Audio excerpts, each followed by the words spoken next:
Hi, My name's JC McCauley. I'm Naisha McCauley, and you're watching AccessTV.org.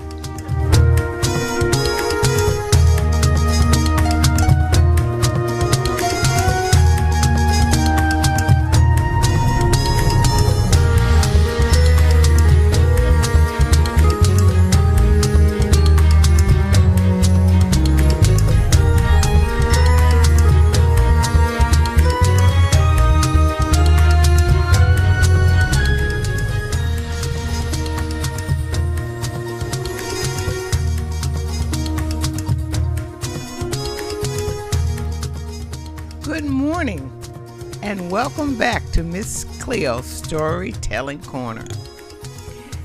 This morning I'm going to do something that I did last week, and I told you a story last week where I didn't remember the name of the story.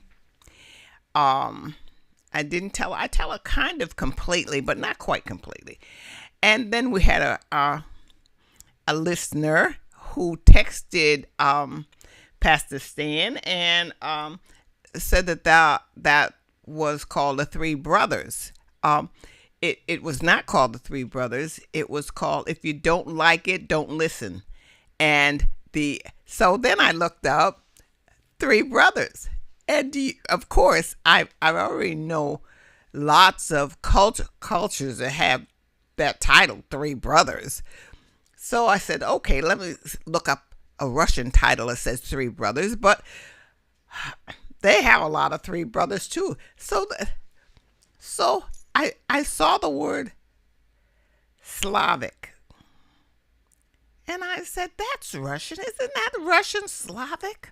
So I said, let me look up Slavic and see if I could find a story of three brothers. And I did find the story of Three Brothers.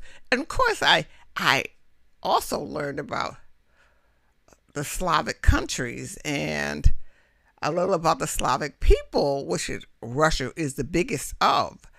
And part of that is in Asia. And I said, what, Asia? You know, you have these ideas of how the world works, and then you read something or hear something that is way out of your knowledge of or your imagination of what you thought it was. So there's Eastern, Northern, and Southern. I said, wow, Eastern, Northern, and Southern. In Russia is Eastern. And then, they gave me some statistics on all these countries. I think there's about 6 of them. And I was just, I don't know. It's something I thought I should know. I thought I knew something, but you think you know, but you don't know. That's why we have to keep on reading, keep on going, keep on learning, because a lot of things we think we know, we don't know. And I'm going to tell you just a little story that happened to me this week before I get into the storytelling. In Bloomfield, in the center, there is this old house that used to be where I used to get my bags for leaves and all. But there's only this little house left. And I didn't know what the house was really. So my son is with me with a friend, and he says that's the slave block. That's the house where they used to sell slaves. My friend got so upset. She said, no, they didn't put people in that. They didn't put slaves in that. This woman is up in her 70s just like myself. The whole idea of slavery and what it was, what seemed to be completely new to her. No, that couldn't have happened. What do you mean? What do you mean we had slaves in Connecticut? What do you mean? I know slaves, but did they do this? Well, we were going on and on and on. And the next day I said, I don't know if the Willie Lynch letters is True, and it really was a little wish. But that technique that they used was absolutely positively on the money. And so I'm saying, no, I can't. She said, oh, Cleo, don't give me any more information. Oh, this slavery was, oh, this is horrible. Don't tell me anymore, because it was hurting her. It was hurting her to her heart. Now, this is a woman of color. And I kept looking at her because I could not believe. As you're growing up, you come to terms with some of this as far as being able to live with it, even though it upsets you. And when you're young, you get very angry and you act out and you talk out. But to be in your later years and just coming to terms or just hearing, I'm saying, where has she been? What has she done? What is this? Who is this in front of me? I couldn't get it. But there might be a lot of people out there like that. You think? I just couldn't get it.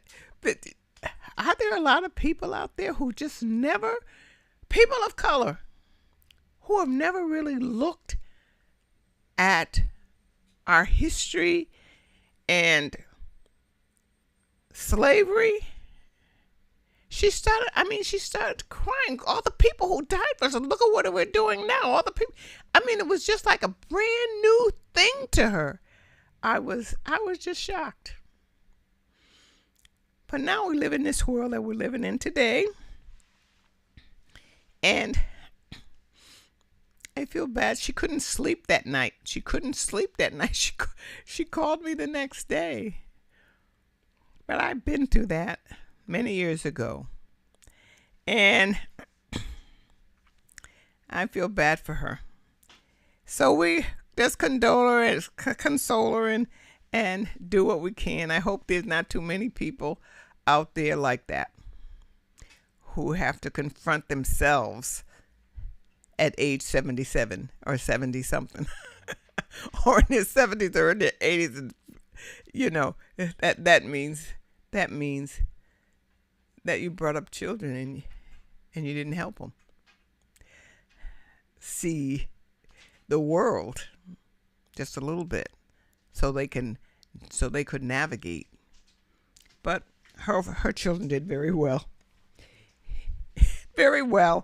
in the world that they lived in. Well, now I'm going to tell you the story again of, if you don't like it, don't listen. And I want you to keep in mind while I'm telling you this story, because if a story doesn't have a point, it's not a story.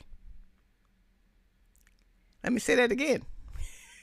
As we look at TV and see all these things on TV, if you can't find a point in this story, it's really not a story. It's just a bunch of things happening one after the other and then after the other, and then someone comes up and says, hey, this is the end.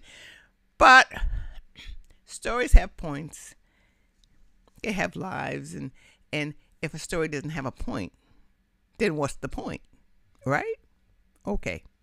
So I'm going to ask you to listen to this story, and I want you to tell me what the point is. Are you listening? All right, here we go. If you don't like it, don't listen. It is a Russian folktale. Now, there were 3 brothers. 2 were very intelligent, and 1 was a simpleton. And one day, the simpleton had an idea. Let's go out to the woods and have our meal. So they decided that that's what they would do. They would go out into the woods and have their meal. So they set up their meal. They put that tripod down. They put their pot down. They put the gruel in their pot. They were all ready. And they realized they didn't have a light. So the oldest brother went walking, and there was a beekeeper very close by. And so they went up to the beekeeper, and he said, "My brothers and I have come out to the woods to eat our meal, and we have no light." "Oh," said the beekeeper, "can you sing me a song?" "I know no songs." "Can you dance? Can you dance for me?" "I can't dance. I can't do that." "You get no light." And he stripped a piece of flesh from his back. And he went back to his brothers and he said, "I got no light. He wouldn't give me any light." And the second brother said, "He wouldn't give you any light? Well, let me go." So the second brother goes and he finds the beekeeper and he says, "Well," he says, "my brothers and I are out here and we want to eat our meal, but we have no light." And the beekeeper says, "Oh, can you sing me a song?" He says, "No, I know no songs." "Can you tell me a tale?" "No, I know no tales." He says, "Well, then there is no light." And he stripped his back of flesh, a line of flesh, and off the second one went. Well, when he got back, he said, "Well, I couldn't get any light either. He wouldn't give me any light." So the simpleton says, "Well, I'll try." And the two brothers just looked at him. And he got up and he went to the beekeeper. And when he got to the beekeeper, he said the same thing. "Well, my brothers and I need a light so we can eat our meal." And the beekeeper said, "Can you sing me a song?" He says, "I know no songs." "Well, can you tell me a tale?" "Ah," he says, "I could tell you a tale. Sit right here, right opposite me. Sit right there." And he sat, the beekeeper sat across from him, just where he told him to sit, with his bald head right there, facing the sun. "So, just sit there. I'll tell you a tale," he says. So he started to tell him a tale about when he was out in the woods and he was riding a horse, and it was a pan horse. And I didn't know what a pan horse is. What's a spotted horse? Brown and white spotted horse. And he said, and I had my belt with my axe on my side, and I was riding, and that axe kept going, pshoo, pshoo, pshoo, pshoo. And I kept riding, and finally, the rump of the horse fell off. "Are you listening?" The beekeeper says, I'm listening for my light." And the simpleton hit him in the head. "Are you listening?" "Yes." The beekeeper says, I'm listening for my light." He says, "Well, all that year and a couple of years, I kept working with the front of the horse, doing my chores. And a couple of years passed, and I saw the rump of the horse. He was in the field, just roaming the field, eating the grass," he said. "And so I got the rump of the horse." "Are you listening?" he said. "Yes," says the beekeeper. I'm listening for my light." And he said, "Okay." And he hit him in the back of the head. Well, he said, then I got the rump and I sewed it back onto the back of the horse. And then I worked with him for a couple of years, and it was and I kept roaming, and then I kept doing, and "Are you listening?" And he hit him in the back back of the head. Are you listening to me? The beekeeper said, yes, I'm listening. I'm listening for my light. And before you know it, the simpleton thought to himself, I'm almost to the end of this story. And nothing's happening. And he said, are you listening? He said, yes, I'm listening. And they hit him on the back of the head. And he said, I can't end this story. I have to do something else because he's not moving. So then he said, and then my father came and he sat right on top of your father. And he was given, and the innkeeper said, your father sat on top of my father. No, sorry, my father sat on top of yours. And he said, oh, you interrupted me, which I didn't tell you in the beginning again. But the beekeeper was not supposed to interrupt him. And he said, you interrupted me. Give me the light. And he took the light and he scrapped the innkeeper on the back 3 times. And he went back to his brothers and they ate their meal. What was the point of the story? Even though I told you, I forgot to tell you that the innkeeper couldn't interrupt him, or he had to give him the light. And the innkeeper promised not to interrupt him, and he did not interrupt him. So, what was the point of the story? I don't hear anything. Anybody have any idea what the point of that story was? When they went out to the forest, to the woods, they didn't say, we forgot to bring a light to light the fire. They didn't say that. They said, we have no light. What did the innkeeper say? The innkeeper said he was just waiting for what? My light.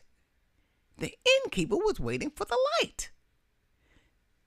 The light of what? He kept saying, yes, I'm listening. I'm listening for my light. I'm listening for my light. Any idea? You have any ideas, Stan? Well, I want to tell you, I still didn't tell a story quite right. I don't know, I get excited about telling it, and so I didn't tell it. But I told you this. The light. What was the light? They came to the innkeeper, I keep saying innkeeper, the beekeeper, and he said, sing me a song. He said, I can't sing. I don't know any songs. Tell me a tale. I don't know any tales. Dance for me. They didn't know how to dance. So the first 2 brothers couldn't do anything. Simpleton, who was always usually the smartest one in the story at the end, during the end, but Simpleton said I could tell him a tale. So he had a little something that the other brothers didn't have. What do you have?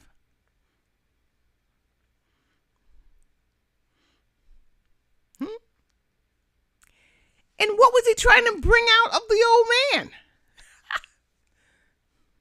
And what was the old man looking for? What are we looking for every time we sit down and tell a story? We're looking for something. We're listening for something. What is that? If you're a storyteller, please say you know. Please say you know. What are they looking for? You're looking for something to bring you alive, aren't you? You're looking for something that brings that story together. You want something that makes you excited. That says, wow, or it does something to your insides that says, wow, that's true. You're waiting for that story to change you in some way in your life. Even if it's just that moment. Oh my goodness. Think. Those two had no light. And the beekeeper wasn't giving them any light till they gave it to him. He was looking for the light. The light of the story, the part of the story. What part of that story is going to make me excited? What part of that story is going to jump? But the simpleton, he's coming to the end of his story, and this man doesn't have his light yet. And so if he doesn't have his light, he doesn't get a light to light his fire, to feed to eat his meal, to open up his mind. He won't have that. Now, can you begin to see it now? Do you begin to see it now, Stan? He wanted the light. We go to church, we want the light, right? We want something. We didn't come there for nothing. We didn't come there for nothing. We came there for the light. Show me the light. What's this story about? Now, I see stories on television all the time. All right? And I could say to that story, what's the point? And that story could begin and end. I still don't know what the point of this story is. Sometimes I do. A good story is a good story. Sometimes I do. But if you don't, it's just a lot of stuff stuck together. And I was reading a lot of times when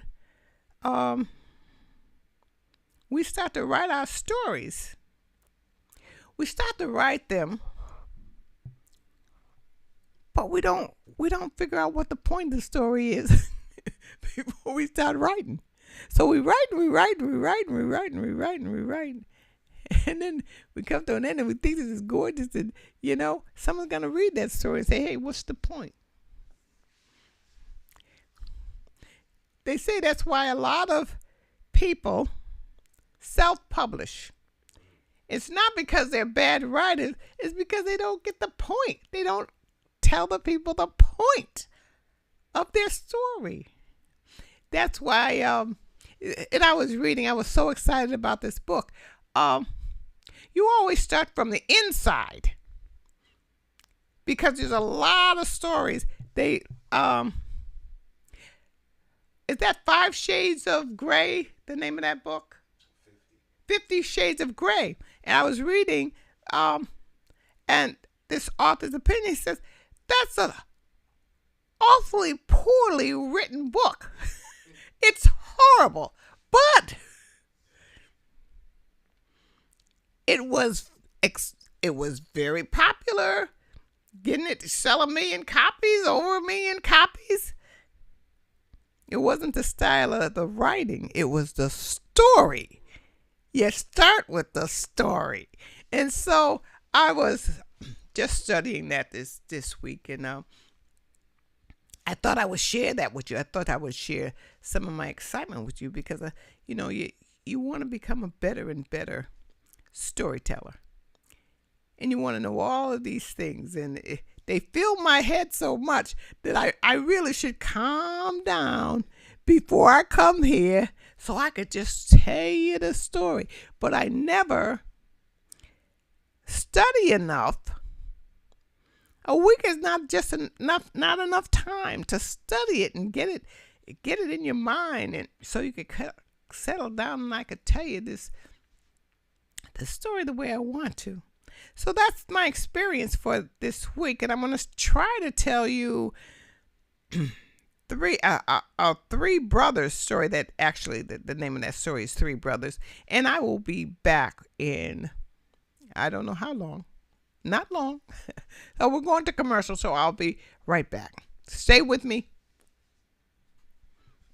We all know smoking is harmful, right? But did you know that even after the smoke clears, the danger remains? This is called third-hand smoke. Third-hand smoke is the toxic residue left behind on surfaces like furniture, walls, or even clothes. These harmful chemicals can linger for days, weeks, or even months. Young children and pets are especially vulnerable. They can ingest these toxins simply by touching contaminated surfaces and then putting their hands or toys in their mouth. The best way to protect your loved ones? Make your home and car completely smoke-free. Remember, it's not just about the smoke you see, but the unseen toxins you leave behind. Protect your family from third-hand smoke. Choose a smoke-free environment.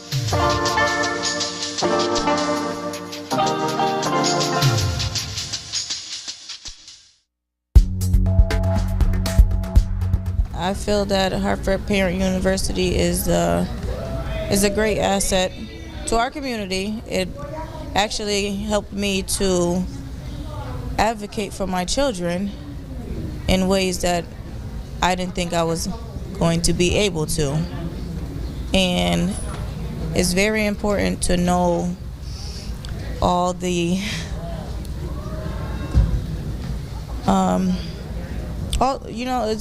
it's important to know the resources that we do have, because a lot of parents don't know about the resources. They don't know where to look. They don't know where to start. Some parents feel that, they're by themselves.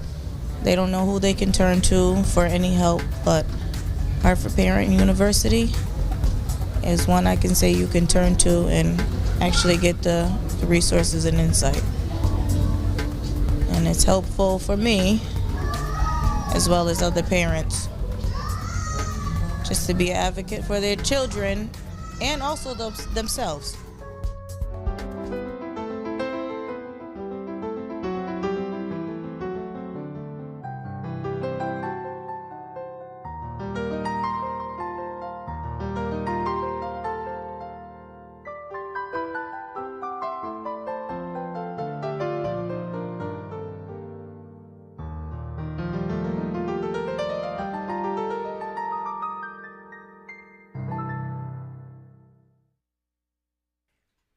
Welcome back to Miss Cleo's Storytelling Corner. I'm gonna tell you the story of the three brothers. I studied this author's name during the week, and I'm gonna try to say it for you. And it was translated by another difficult name. But this is Vuk Stavenovich Karazik. That's the author. And this story is in the hundreds of years old, maybe in the 1300s. Three brothers.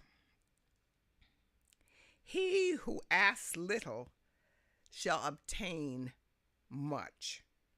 There lived once three brothers whose only property in this bright world consisted of a pear tree which they watched one after the other. Whilst one of them was left watching it, the two others would go to their daily labor. One day, an angel from heaven was commanded to go and see how the brothers were living and to provide them with better means of substance if they needed it. As soon as the angel had descended to the earth, he assumed the shape of a beggar, and having come to the brother who was watching the tree, he begged him for a pear. The man plucked one of the pears which belonged to him, gave it to the angel, and said, "Here you have one of my own pears. Of those which belong to my brothers I cannot give you." The angel thanked him and went away. On the following day, the second brother stopped at home to wash the tree. The angel also came to him and asked for a pear. The second brother likewise plucked one of the pears which belonged to him and said, I can give you one of my pears, but of my brothers I cannot give you. Now, here you have one of my own pears, he said. And so he could not give him his brother's pears. The third day, the angel came again and asked the same question. May I have a pear? And the brother said to him, you may have one of my pears, but of my brother's pears you cannot have. So the angel thanked each and every one of them for all of them. And he said, on the fourth day, the angel took the form of a monk. And having come early in the morning, he found the brothers still at home, to whom he said, come with me, and I will give you something better to do. The brothers followed the angel without any hesitation.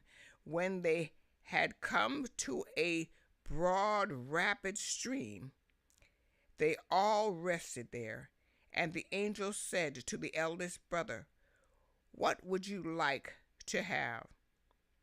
And he answered, I should like this water to be turned into wine and belong to me. If the angel made the sign of the cross with his staff, and la, instead of water, there flowed wine in the stream. Casks were being made, wine was being poured into them. People were seen working, and a village arose. The angel left the eldest brother there and said, now you have what you wish for. Stop and live here. Then the angel took the two younger brothers and went with them farther on. They soon came to a field in which an enormous number of pigeons were feeding. There the angel asked the second brother, what would you like to have? And he answered, I should like all these pigeons to be changed into sheep and belong to me. The angel made the sign of the cross with his staff over the field, and in an instant all the pigeons became sheep. A dairy appeared in which some women were milking the ewe. Others were measuring the milk, collecting cream, making cheese, and melting fat. There was also a slaughterhouse in which meat was dressed, weighed, and money received. People were busy everywhere, and the village sprang up on the spot. Hereupon the angel said to the second brother, here you have what you wished for. Then the angel went away with the youngest, and whilst walking through a field, he asked him, and what would you like to have? So the youngest brother answered, may heaven grant me a truly pious wife. I do not ask for anything else. Ah, said the angel, it is very difficult to find a truly pious woman. In the whole world, there are only 3 such. 2 of them are already married, but the third is still a maiden.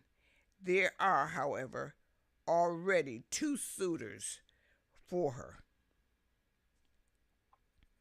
Then they started again, and having walked for a long time, they reached a town where a king lived who had a truly pious daughter.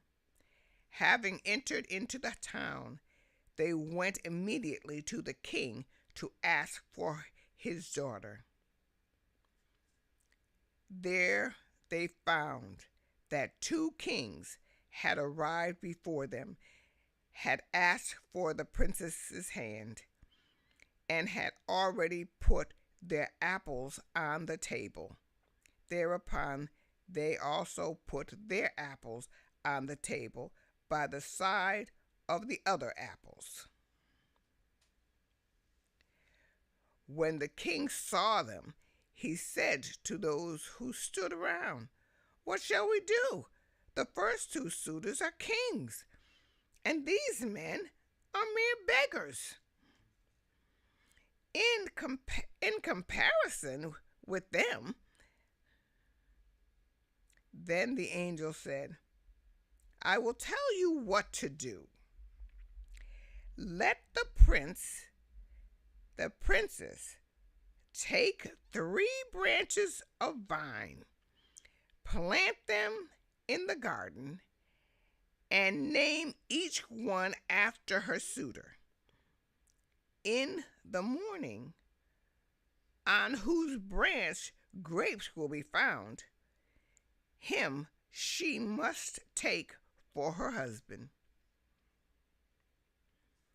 They all agreed to this proposition.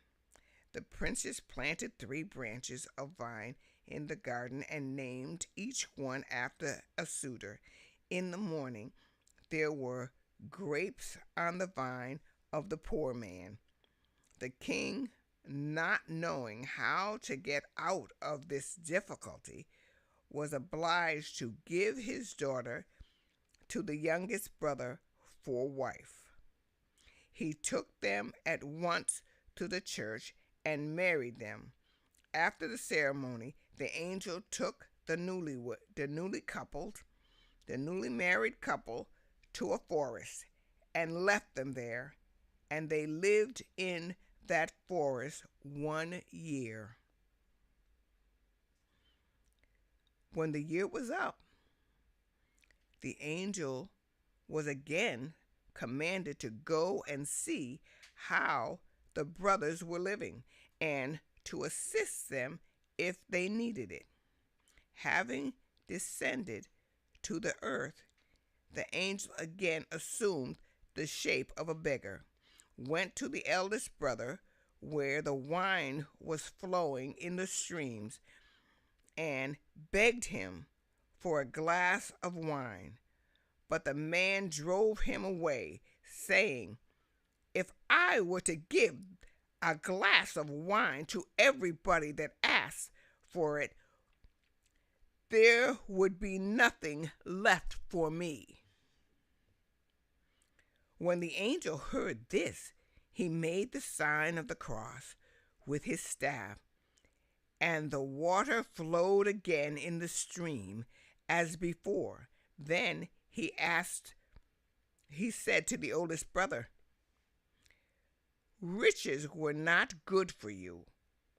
Go home and attend to your pear tree again."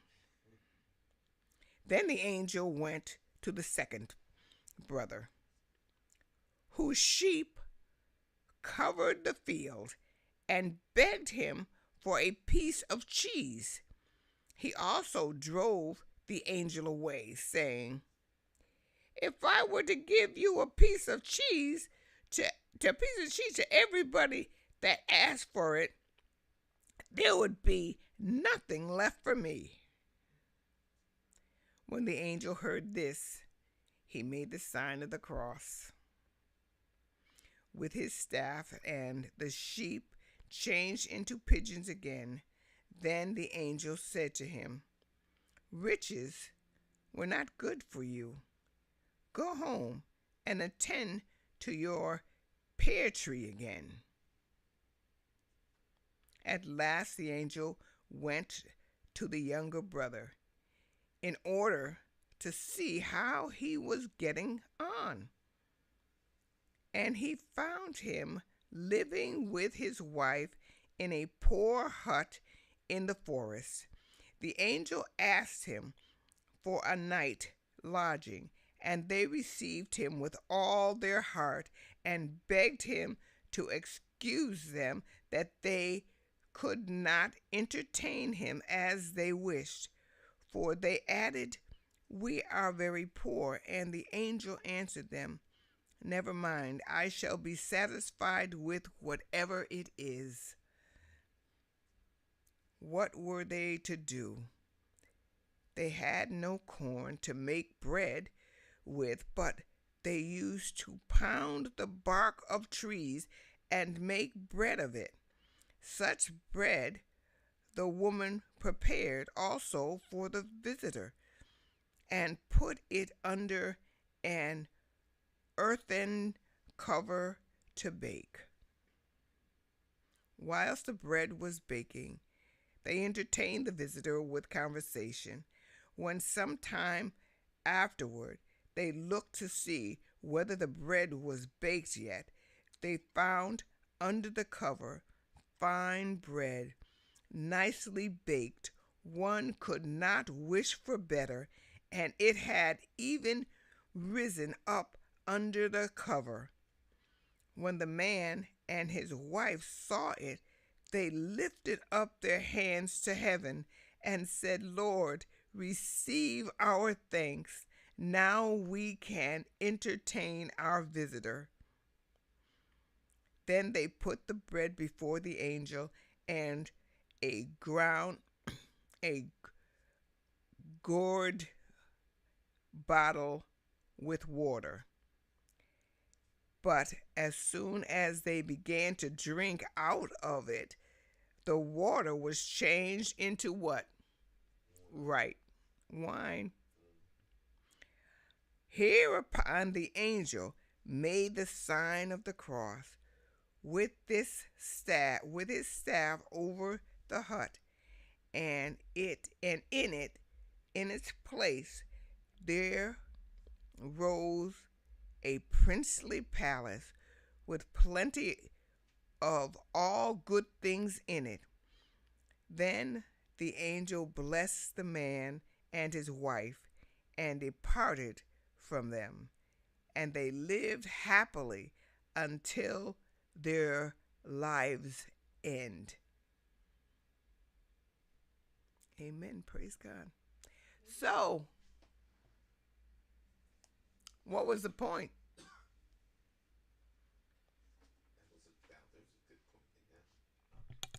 That was very clear, I think. What was the point? Well, when you start accomplishing things and you keep accomplishing things and you get to be at a certain point, you cannot lose yourself into all of those things. It did not pay for them, did it? They lost their kindness. They lost their giving. Wasn't that horrible? Both of the brothers lost it. But the youngest brother, he wanted a life. The other brothers wanted things. He wanted a life. A good life with a good woman. And so he had that. And even in the forest, in the hut, being poor, when you have a treasure, you have a treasure. And he had a treasure. He had his wife. And she had him. And they survived and they were okay. And they were willing to share what they had. with this visitor. Hey. And because of that, they got so much more in return. I think that's the point. I think that's close to the point. If you have another point, text Pastor Stan and tell him about it. Well, those are our stories for today. And I'm going to be more concise next time. But hey, I hope you got something out of the story. And that first story, find your light. Find the light. Find the light. Find the light. If you don't feel you have a light, you better go find it. Find your light. And so, today, I feel I did a pretty good, okay job here in telling these stories. I'm not there yet, but hey, I'm going to keep on coming till I get it. And that's what you do too. So you remember, read a little, write a little, dream big, and keep on going. I'll see you next week.